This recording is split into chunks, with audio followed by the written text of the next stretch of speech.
Dear children, कल हमने पढ़ा था केमिकल चेंज। मैं अभी एक सीरीज बना रही हूँ जिसमें मैं आपको क्लास 7th की बहुत सारे टॉपिक को छोटे छोटे पार्ट में कर रही हूँ। तो आज हमारी टॉपिक है physical change versus chemical change, है ना। अभी आपने क्या पढ़ा था? Physical change. अब हम पढ़ेंगे केमिकल चेंज और फिजिकल चेंज में क्या डिफरेंसेस है ना। तो अभी let just summarise it. Physical change, what I told you, no new product form. Physical change में कोई भी नया प्रोडक्ट नहीं बनेगा, ठीक है, नो न्यू प्रोडक्ट फॉर्म्ड। अगर मैं बात करूं केमिकल चेंज में तो जस्ट इसका अपोजिट होगा, न्यू प्रोडक्ट फॉर्म्ड, ठीक है। और क्या चीजें होंगी इसके अलावा?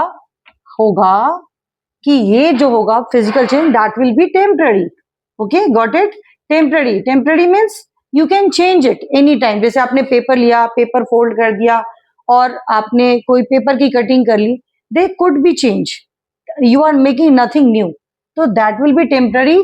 और ये जो होगा ये परमानेंट होगा। कल मैंने चेंज किया था ना, कल मैंने मैग्नीशियम रिबन बर्न किया था। आपको मेरे ये सारी वीडियो देखने के लिए बाकी सारे सीक्वेंसेस को भी फॉलो करना होगा, क्योंकि मैं डे वाइज के हिसाब से आपके लिए बना रही हूँ। तो ये टेम्पररी है और ये परमानेंट है। इसमें किसी भी सब्सटेंस की केमिकल कंपोजिशन चेंज नहीं होती, सिर्फ शेप, साइज और जो भी उसकी स्ट्रक्चर उसमें चेंज होती है। तो chemical composition does not change. और डेफिनेशन तो मैंने आपको ऑलरेडी दे दिया है कि डेफिनेशन क्या होती है, फिर भी मैं अपने वीडियो में आपको इसके चेंजेस भी दे दूंगी। तो डज नॉट चेंज। अगर हम बात करें केमिकल चेंजेस की तो केमिकल कंपोजिशन विल चेंज, ठीक है।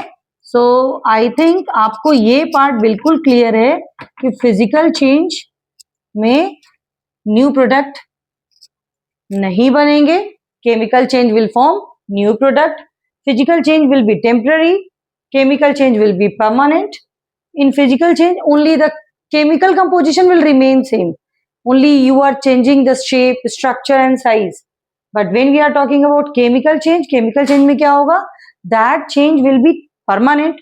तो chemical composition भी change हो जाएगी। लाइक आपने वाटर का नाम सुना ना, वाटर का chemical composition क्या होता है? H2O। अब देखो यहाँ H2 जो है ना, they are गैस, ऑक्सीजन है O का सिंबल, तो H2 and O2 both are gas, but when they mix together they are forming liquid. तो यहाँ पे क्या था, ये केमिकल रिएक्शन थी और केमिकल रिएक्शन से जो प्रोडक्ट बना उसके फीचर अपने प्रीवियस प्रोडक्ट से, प्रीवियस कंपोनेंट से बिल्कुल अलग थे। जहां हाइड्रोजन और ऑक्सीजन गैस था, वहीं हाइड्रोजन और ऑक्सीजन अब वाटर है। मतलब उसने अपनी स्टेट को भी और केमिकल कंपोजिशन को भी चेंज कर लिया। तो आई थिंक आपको फिजिकल और केमिकल कंपोजिशन समझ आ चुकी होगी। एंड सेम ईयर आपको ये भी समझ में आ गया होगा कि फिजिकल और केमिकल चेंजेस में क्या डिफरेंस है।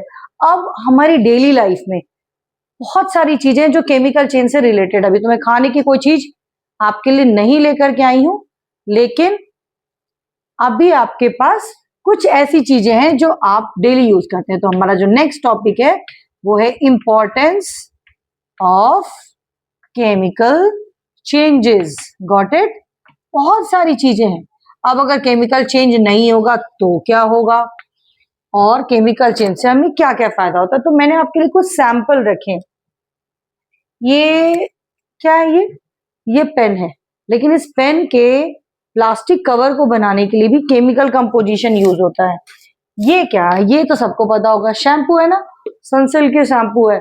सो आई थिंक बहुत सारे बच्चे लगाते हैं उसको, ठीक है। तो इस शैम्पू के अंदर भी जो कंपोनेंट है वो भी केमिकल है। अच्छा, ये शैम्पू मुझे कोई बताएगा एसिडिक होता है या बेसिक होता है?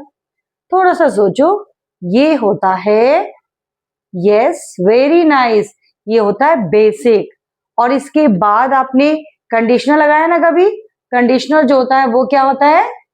यस। मेरे पास अभी बहुत सारे बच्चे बैठे हैं और वो बच्चे भी आंसर कर रहे हैं, लेकिन ये आंसर मैं आपके साइड से भी सुनना चाहती हूँ। तो जो हम कंडीशनर लगाते हैं वो एसिडिक होता है, और एसिड और बेस आपस में मिल करके थोड़ी देर के बाद न्यूट्रलाइज हो जाता है और आपका बाल जो होता है स्मूथ, सिल्की और बहुत ही शाइनी दिखाई देता है। तो ये शैम्पू भी केमिकल रिएक्शन का रिजल्ट है। अरे ये क्या है? कुछ नाम है, रिवाइव। यस, ये भी यूज करते हैं ना हम कपड़ों को क्लीन करने के लिए, उनको हार्डन करने के लिए। तो ये रिवाइव भी केमिकल कंपोजिशन का यूज है। ये क्या है? Lifebuoy soap, this is also chemical reaction. इसके अलावा खाने की सारी चीजें, आप जो जैम खाते हो, जेली खाते हो, उसमें भी हम प्रिजर्वेटिव्स में केमिकल डालते हैं। इसके अलावा टोमेटो सॉस, कर्ड, हर चीज, बहुत सारी चीजें केमिकल रिएक्शन का रिजल्ट है। तो जो हमारा केमिकल चेंजेस है ये हमारे लिए बहुत इंपॉर्टेंट है, because it is forming new substances. अगर केमिकल चेंज नहीं होगा तो न्यू सब्सटेंसेस नहीं फॉर्म होंगे। कितने बच्चों को मालूम है अर्थ के 3 लेयर होते हैं ना, crust, mental and core.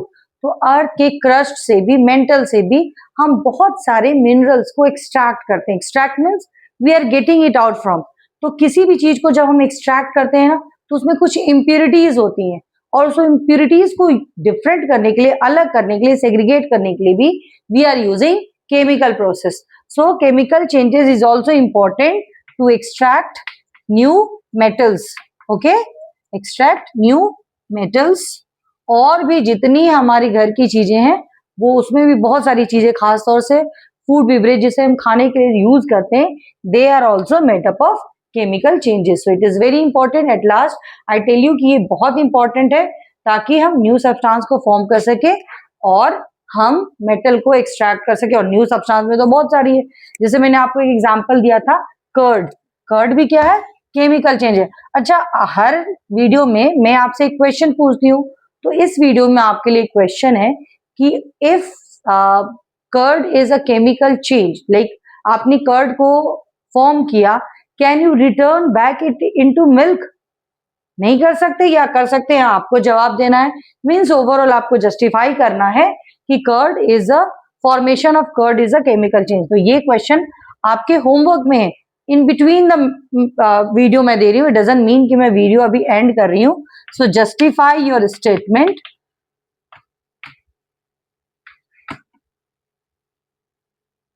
That changing of curd from milk is a chemical change. Got it? ये आपको प्रूव करना है, बताना है। How could you know it? आपको ये प्रूव करना है। आप जस्टिफाई करो, how will you say that, it's all up to you. तो ये तो हुए हमारे नॉर्मल टॉपिक, जिसमें हमने फिजिकल चेंज और केमिकल चेंज की बात की थी। अब हम बात करेंगे, एक न्यू टॉपिक है।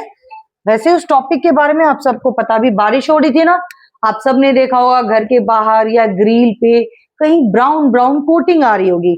और वो ब्राउन कोटिंग क्या है? यस, वेरी गुड, मुझे लग रहा है कि आपको पता चल चुका है। And this brown coating on iron object is rusting. अच्छा, मुझे ये बताएगा कोई कि क्या रस्टिंग जो है वो आयरन की क्वालिटी को इंप्रूव करता है या उसे डिग्रेड करता है? Can anyone of you tell? उसे डिग्रेड करता है। Very good. बहुत सारे बच्चे हैं जो मेरे हाथ से आंसर कर रहे हैं, but I am making video for you, तो वो अभी आपके लिए सिर्फ एक पेपर पे लिख के दे आर जस्ट आंसरिंग कि ma'am this is my answer. Okay, so rusting क्या करती है? आयरन के आर्टिकल की क्वालिटी को डिग्रेड करती है। अब हम बात करते हैं रस्टिंग के इक्वेशन की। तो रस्टिंग एक्चुअली किस में लगता है? It act on iron object. और आयरन का सिंबल क्या होता है? yesterday I told you ना, what is the symbol of iron? This is Fe। और Fe कैसे लिखते हैं? F capital and E small। Very good। This is the way to write chemical symbols। So capital letter should be at the first। क्यों? अच्छा, पता है आपको हमने 2 या 3 लेटर क्यों निकाले? बहुत सारे मेटल्स हमारे एक्सट्रैक्ट हो रहे थे, बहुत सारे मेटल की हम नेमिंग कर रहे थे। तो कुछ मेटल ऐसे थे जिनके नेम सेम ही लेटर से हो रहे थे, तो हमने उनके बाद सेकेंड लेटर लगाए। या वो अगर ग्रीक वर्ड से थे, लैटिन वर्ड्स थे, तो उनके नेम के अकॉर्डिंग हमने सेकेंड लेटर को लिया और सेकेंड लेटर स्मॉल में लिया। So now again we are reaching on rusting. तो रस्टिंग में क्या चीजें चाहिए? आयरन। अभी आपने कहा ना कि आयरन में रस्ट लगता था। अच्छा, कैसे लगा? क्या वो ओपन एयर में था? यस, ओपन एयर में था। So we are writing O2 for oxygen. अच्छा, बारिश के दौरान हो रहा था ना, so there was a water as well, so we are writing here H2O। H2O is the symbol of water। very good। और H2O में H2 क्या था? गैस। O क्या था? वो भी गैस था, लेकिन हम O2 बोलते हैं। O अकेले एग्जिस्ट नहीं करता। So they gases mix together and forming H2O, liquid form बन रहा था। अब ये क्या बनेगा, एक नई चीज बनेगी, और वो क्या बनेगा, Fe2O3। ये कहां से आया Fe2O3, और हमें इसे बैलेंस करना भी सीखना होगा। पर पहले मैं लिखती हूं ये फॉर्मूला, ये क्या है, this is the formula of rust. इसे हमें बैलेंस भी करना है, और बैलेंस करने के लिए बहुत सारी चीजें हैं जो आपको बतानी है, लेकिन वो हम लेटर ऑन करेंगे। अब यहाँ अगर मैं इसको बैलेंस करूंगी तो ये हो जाएगा 4 कैसे आया, इसके लिए आपको मेरा दूसरा वीडियो देखना पड़ेगा। ये हो जाएगा 3O2 और ये हो जाएगा 2Fe2। अगर मैं इसे काउंट करूं, मैं थोड़ा सा आपको हिंट दे सकती हूँ। अगर मैं इसे काउंट करूं तो आप देखो यहाँ पे 4Fe है, ये 2 और 2 मल्टीप्लाई करके ये भी 4 हो जाएगा। ठीक है, यहाँ ये O3 है, यहाँ मैंने 3 आगे लगा दिया तो 3 2 जा 6, यहाँ देखो आगे 2 है, 2 3 जा 6, तो 6O है। H2 हमारे पास 2 थे, तो H2 हमारे पास 2 है और O हमारे पास 1 है। मैं नेक्स्ट सीजन में आपको बताऊंगी एग्जैक्टली कि रिएक्शन बैलेंस कैसे होता है, बट आपके सामने मैंने रिएक्शन लिखा तो मैं आपको बता रही हूँ। बाकी हाउ टू प्रिवेंट रस्टिंग ये हम अगले वीडियो में करेंगे। अभी तक की इस वीडियो में मैं आपको 2-3 चीजें हैं इससे रिलेटेड, जो फिजिकल चेंज, केमिकल चेंज की इंपॉर्टेंस है या उनकी डिफरेंसेस हैं और रस्टिंग की इक्वेशन है, that I will share you at the end of the video. Till then, bye all of you.